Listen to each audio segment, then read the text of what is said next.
कांपना यद्यपि दसों दिशा में तुझे शून्य न घेर रहा है, रुकना यद्यपि उपहास जगत का तुझको पथ से हेर रहा है। तू मिट्टी था किंतु तूने आज मिट्टी को बांध लिया है। तू था सृष्टि किंतु सृष्टा का गुर तूने पहचान लिया है। कवि कहता है, नवयुवकों का उत्साह बढ़ाते हुए कवि कहता है, कांपना यद्यपि दसों दिशा में तुझे शून्य न घेर रहा है। यदि तुम्हें दसों दिशाओं में शून्य आकाश हर प्रकार से घेर ले तो भी तुम्हें कांपना नहीं चाहिए। रुकना यदि उपहास जगत का तुझको पथ से हेर रहा है। यदि यह संसार तुम्हारे और तुम्हारे तुच्छ साधनों की हंसी उड़ाता है, तुम्हें विकास के मार्ग से दूर करता है, तो भी तुम उनकी परवाह को किए बिना अपने पथ में निरंतर आगे की तरफ बढ़ते चलो। तू मिट्टी था किंतु आज मिट्टी को तूने बांध लिया है। कवि कहता है कि तू पहले मिट्टी था किंतु आज तूने अपने कार्यों से मिट्टी को भी बांध लिया है। तू सृष्टि था किंतु सृष्टा का गुर तूने पहचान लिया है। पहले तू सृष्टि था, सृष्टि मतलब संसार का एक हिस्सा था, एक अंग था, किंतु आज तूने सृष्टा का अर्थात निर्माण करने वाले के गुणों को पहचान लिया है और तूने सृजन के निर्माण के नए नियमों को भी पहचान लिया है। इसलिए तू बिना किसी डर या भय के अपने मार्ग पर आगे बढ़ते रहो। तुम्हें आगे बढ़ते रहना चाहिए। मार्ग की आपदाओं को देखकर अपने रास्ते से भटककर पीछे नहीं लौटना चाहिए। विशेष कवि ने इस अनुच्छेद में नवयुवकों को बिना किसी की परवाह किए अपने कार्य में आगे बढ़ने की बात कही है। जीवन में आने वाली बाधाओं को सामना करते हुए आगे बढ़ने का संदेश दिया है। भाषा भावों के अनुकूल है, शब्द चयन सार्थक है। कवि ने दृढ़ निश्चय से अपने संकल्प को पूरी करने की बात कही है। मिट्टी, नेक्स्ट पैराग्राफ, मिट्टी निश्चय है यथार्थ, पर क्या जीवन केवल मिट्टी है। तू मिट्टी पर मिट्टी से उठने की इच्छा किसने दी है। आज उसी उदर्ग ज्वाल का तू है दुर्निवार हकारा। दृढ़ ध्वज दंड बनाना यतिन का शून्य पथ का एक सहारा। यथार्थ, वास्तविक, निश्चय, संकल्प, उदर्ग ज्वाल, उच्च विचार, दुर्निवार, न रुकने वाली, हरकारा, संदेश ले जाने वाला, दृढ़ ध्वज, सुदृढ़ झंडा, लाठी या तिनका, शून्य पथ का सहारा, शून्य में साथ देने वाला। कवि का कथन है, मिट्टी निश्चय है यथार्थ, कि मिट्टी निश्चय ही यथार्थ है, अर्थात मानव जीवन मिट्टी से बना है, ये बात ठीक है। पर क्या जीवन केवल मिट्टी है, किंतु क्या जीवन केवल मिट्टी है। तू मिट्टी है, पर मिट्टी से उठने की इच्छा किसने दी है।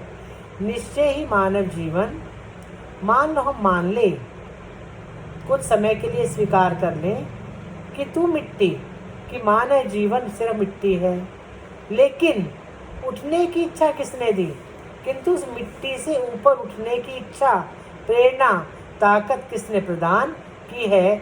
निश्चय ही मानव जीवन मिट्टी नहीं है। आज उसी उदर्ग ज्वाल का तू है दुर्निवार हुंकारा।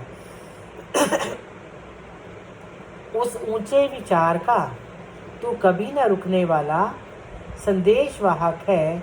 तू अपने तिनके को, अपने झंडे को दंड अर्थात लाठी बना, यह तिनका ही तेरे शून्य मार्ग का सहारा बनेगा।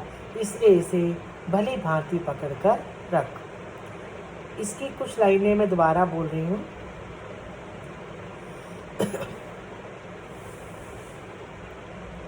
मिट्टी निश्चय ही यथार्थ, मिट्टी निश्चय ही यथार्थ है, अर्थात मानव मिट्टी से बना है।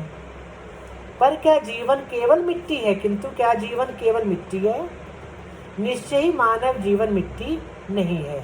अगर थोड़ी देर के लिए मान भी लिया जाए तू मिट्टी पर मिट्टी से उठने की इच्छा किसने दी है?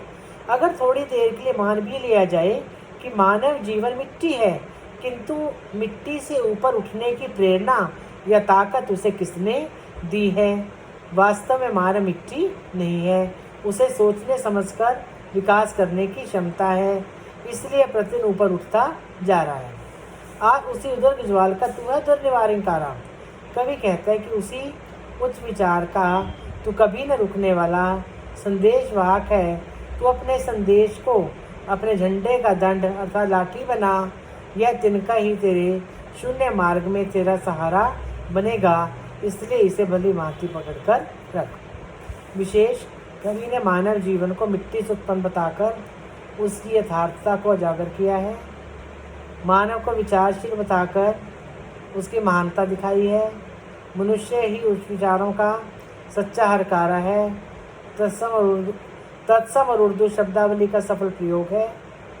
कवि ने अलंकारों का प्रयोग साधन के रूप में किया है। मिट्टी से जो छीन लिया है वह तज देना धर्म नहीं है, जीवन साधन की अवेलना। कर्म वीर का कर्म नहीं है, तिनका पथ की धूल स्वयं। तू है अनंत की पावन धूली, किंतु आज तूने नवपथ में क्षण भर में बद अमरता चूली। उषा जाग उठी प्राची में, आवाहन यह नूतन दिन का। उड़चल हारी लिए हाथ में, एक अकेला पावन तिनका। मिट्टी से छीन लिया, मिट्टी से ग्रहण किया। तज देना त्याग देना। धर्म जीवन साधन जीवन के साधन। अवहेलना अनदेखा करना। कर्मवीर कर्म या कर्तव्य। तिनका पथ की धूल रास्ते की धूल। स्वयं अपने आप अनंत असीम ईश्वर। पावन धूली पवित्र धूल। नव पथ में आकाश मार्ग में क्षण भर में एक पल में अमरता जीवन की अमरता। आवाहन निमंत्रण उषा प्रातःकाल।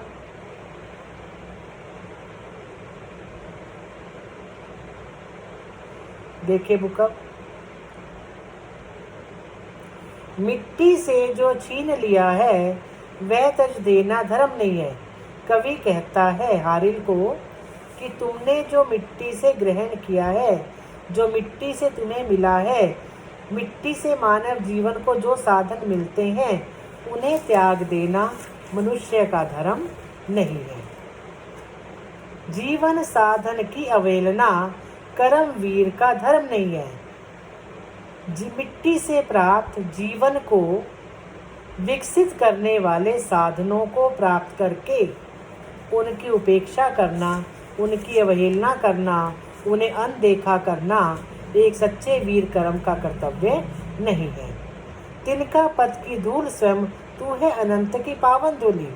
तिनका मार्ग की धूल के समान तुच्छ है, किंतु मनुष्य उस अनंत ईश्वर की पवित्र धूल है, अर्थात मानव ईश्वर का अंश है। किंतु आज तूने न पथ में क्षणबद्ध में अमरता छूली, किंतु आज तूने आकाश मार्ग में थोड़े ही समय में अमरता को ग्रहण कर लिया। उषा जाग उठी प्राची में, आह्वान यह नूतन दिन का। हे हारिन, पूर्व दिशा में उषा रूपी प्रातः काल रूपी सुंदरी जाग गई है, अर्थात प्रातः काल का समय हो गया है। यह आवाहन है नूतन दिन का, यह एक नए दिन का निमंत्रण है। उड़ चल हारिल लिए हाथ में एक अकेला पावन तिनका। हे हारिल, अपने हाथ में पावन तिनके को लेकर अकेला ही अपने पथ पर आगे बढ़ता चल, क्योंकि मनुष्य को अपने सभी साधनों को ग्रहण करके अकेले ही अपने पथ पर आगे बढ़ते रहना चाहिए। विशेष सच्चे कर्मवीर के कर्तव्य को उद्घाटित किया है। जीवन साधनों की अवहेलना न करके उनका सदुपयोग करते विकास की बात कही है। आस्थावादी विचारधारा है। भाषा शैली भावों के अनुकूल है। शब्द चयन और योजना प्रभावशाली है। अनुप्रास अलंकार और मानवीकरण अलंकार का प्रयोग किया है। तो ये हमारी सच्चिदानंद हीरानंद व सैन अज्ञे की अंतिम कविता उर्चल हारिल थी। नेक्स्ट कवि हम नेक्स्ट क्लास में शुरू करेंगे। धन्यवाद।